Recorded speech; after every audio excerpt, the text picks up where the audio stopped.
નમસ્કાર.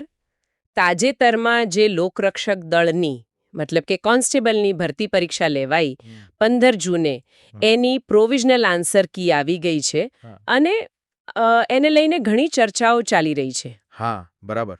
તો આજે આપણે આ પરીક્ષા સંબંધિત જે પણ માહિતી છે અને ઉમેદવારો જે મુદ્દા ઉઠાવી રહ્યા છે એના પર થોડી ઊંડાણપૂર્વક વાત કરીશું. ચોક્કસ.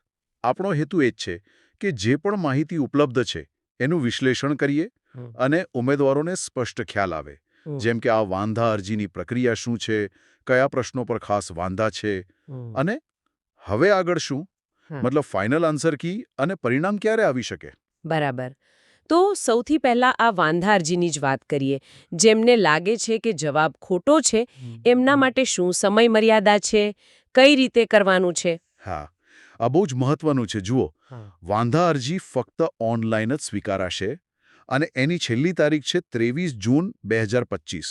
અચ્છા, 23 જૂન. હા, અને એ પણ ખાસ યાદ રાખવાનું કે અધિકૃત વેબસાઇટ એટલે કે gprbggujarat.gov.in અથવા તો પેલી LRDgujarat2021.in એના પર જ કરવાની છે, બીજે ક્યાંય નહીં. કોઈ ફી પણ છે અને પુરાવા વિશે શું, કઈ રીતે રજૂ કરવાના? હા, ફી રાખેલી છે. દરેક વાંધા માટે 500 રૂપિયા. ઓ, દરેક વાંધા દીઠ 500 રૂપિયા. હા, એટલે જો કોઈને 5 પ્રશ્નોમાં વાંધો હોય તો એ પ્રમાણે ફી ભરવી પડે. અને બીજું જે ખૂબ અગત્યનું છે એ છે પુરાવા. નક્કર પુરાવા વગર વાંધો માન્ય નહીં રહે. કેવા પુરાવા? એટલે કયા પુસ્તકો ચાલે?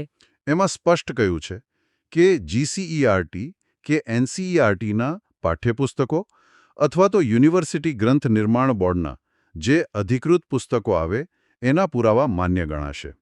અને ઓછામાં ઓછા 3 પેજનો પુરાવો જોડવાનો છે. ઓકે, 3 પેજનો પુરાવો એટલે ખાલી કહી દેવાથી નહીં ચાલે, સ્ત્રોત આપવો પડશે. હા, બિલકુલ. આધારભૂત સ્ત્રોત હોવો જોઈએ. એટલે એક રીતે ઉમેદવારો માટે આ એક સ્પષ્ટ સંદેશ છે કે જો કોઈ ભૂલ લાગે તો સક્રિયપણે રજૂઆત કરવી જરૂરી છે. જેમ કહેવાય છે ને કે કશું નહીં કરવાથી કશું થવાનું નથી. ખરું કહ્યું. આ પ્રક્રિયા એટલા માટે જ છે કે ભૂલ સુધારી શકાય. હવે મુખ્ય ચિંતાઓ પર આવીએ જે ઉમેદવારો વ્યક્ત કરી રહ્યા છે.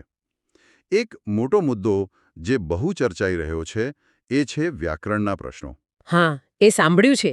શું તકલીફ છે એમાં? ઘણા ઉમેદવારોનું માનવું છે કે આ પ્રશ્નો અભ્યાસક્રમની બહારના હતા.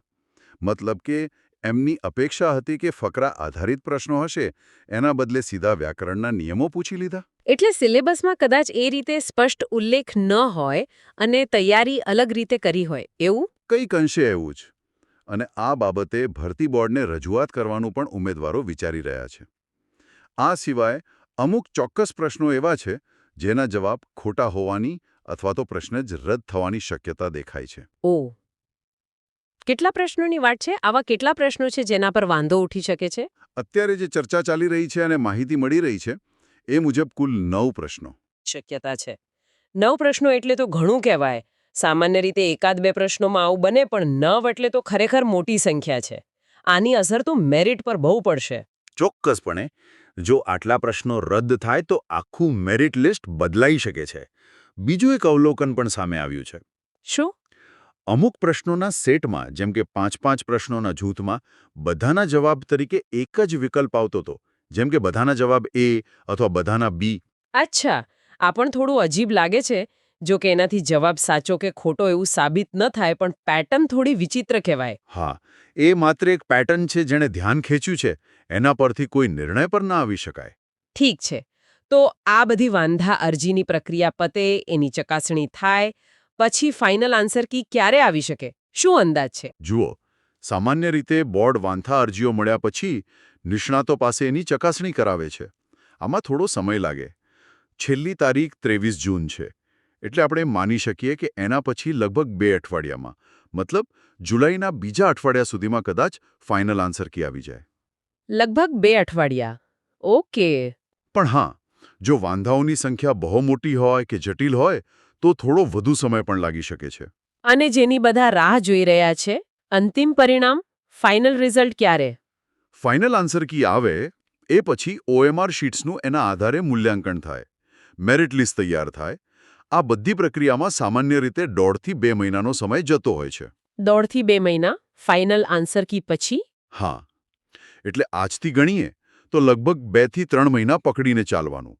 ઓગસ્ટ એન્ડ કે સપ્ટેમ્બર શરૂઆત સુધીમાં પરિણામ આવી શકે. સમજાયો.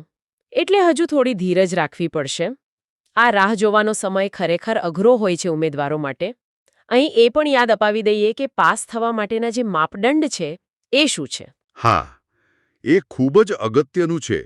ઘણા ઉમેદવારો કદાચ ભૂલી જાય. પાર્ટ એમાં ઓછામાં ઓછા 32 માર્ક્સ અને પાર્ટ બીમાં ઓછામાં ઓછા 48 માર્ક્સ લાવવા ફરજિયાત છે. એટલે બંનેમાં મિનિમમ લાવવા જ પડે. બિલકુલ.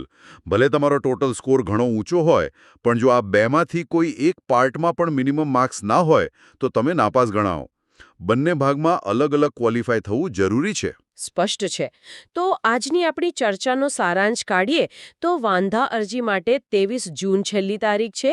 ઓનલાઈન કરવાની છે, 500 ફી અને નક્કર પુરાવા સાથે. ફાઇનલ આન્સર કી 2 અઠવાડિયામાં અને પરિણામ 2-3 મહિનામાં અપેક્ષિત છે. અને હા, પાર્ટ એમાં 32 અને પાર્ટ બીમાં 48 માર્ક્સ ફરજિયાત છે. એકદમ બરાબર.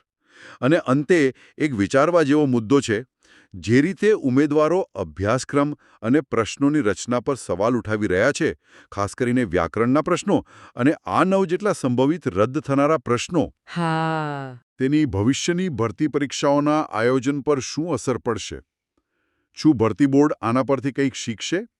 અને શું ઉમેદવારોએ પણ પોતાની તૈયારી કરવાની રીતમાં કોઈ ફેરફાર કરવાની જરૂર છે? આ મુદ્દાઓ લાંબા ગાળે વિચારવા જેવા છે, ખરું ને? ચોક્કસ. આ એક મહત્વનો પ્રશ્ન છે જેના પર સૌએ વિચારવું રહ્યું.